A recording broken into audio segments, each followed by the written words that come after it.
पश्चिम बंगाल में एसआईआर प्रक्रिया शुरू होते ही सियासी तूफान खड़ा हो गया है। टीएमसी और बीजेपी आमने सामने हैं और हालात इतने बिगड़ चुके हैं कि ममता सरकार ही अब चुनाव आयोग से इस प्रक्रिया को वापस लेने की मांग कर रही है। मुख्यमंत्री ममता बनर्जी का दावा है कि एसआईआर लागू होने के बाद से अब तक 28 लोगों की मौत हो चुकी है। वहीं बीजेपी इसे फर्जी वोटरों और घुसपैठियों पर करारा प्रहार बता रही है। लेकिन इस राजनीतिक आरोप प्रत्यारोपों के बीच बंगाल की जमीन से एक बिल्कुल अलग तस्वीर सामने आई। एसआईआर लागू होते ही बांग्लादेशी घुसपैठिए भारी संख्या में भारत से वापस लौटने लगे हैं। उत्तर 24 परगना के बशीराहाट, बिठाड़ी, हकीमपुर और हकीमपुर चेकपोस्ट पर पिछले 2 दिनों में बांग्लादेश लौटने की होड़ दिखाई दी। ये वही लोग हैं जो 2, 4 या कई साल पहले बांग्लादेश से अवैध रूप से भारत आए और अलग अलग राज्यों की झुग्गियों में रह रहे थे। बीएसएफ ने बताया कि एसआईआर के डर से करीब 500 बांग्लादेशी भारत छोड़कर भागने की कोशिश कर चुके हैं।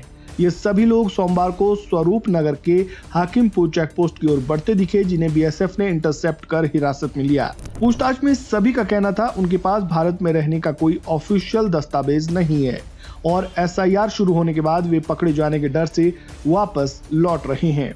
बीएसएफ ने इनके पास मौजूद बांग्लादेशी दस्तावेजों को सत्यापन के लिए बांग्लादेश बॉर्डर गार्ड को भेजा है। पुष्टि होने पर इन्हीं आधिकारिक प्रक्रिया के तहत बांग्लादेश को सौंपा जा रहा है। उधर दूसरी तरफ एसआईआर को लेकर बंगाल में बवाल बढ़ता ही जा रहा है। जलपाईगुड़ी जिले की मॉल ब्लॉक में एक आंगनबाड़ी वर्कर जो बूथ लेवल ऑफिसर बीएलओ भी थी, ने आत्महत्या कर ली है।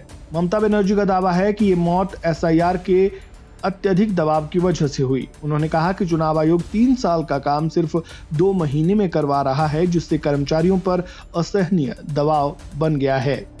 ममता बनर्जी ने एक्स पर पोस्ट लिखकर आरोप लगाया कि एसआईआर लागू होने के बाद कुल 28 लोगों की मौत हो चुकी है, जिनमें ये बीएलओ भी शामिल है। इस घटना पर चुनाव आयोग ने स्थानीय प्रशासन से रिपोर्ट मांगी है। वहीं बीजेपी ने ममता के आरोपों को पूरी तरह खारिज कर दिया है। पार्टी विधायक शंकर घोष ने कहा कि ममता बनर्जी झूठ बोलकर घुसपैठियों को बचाना चाहती है, जबकि एसआईआर का असली मकसद फर्जी वोटरों की पहचान करना है। बंगाल में एसआईआर अब सिर्फ एक सरकारी प्रक्रिया नहीं, बल्कि घुसपैठ, वोट बैंक और राजनीतिक दावों की तीखी जंग बन चुकी है। आपका क्या कहना है? कमेंट बॉक्स में अपनी राय जरूर दें। इस वीडियो में फिलहाल इतना ही।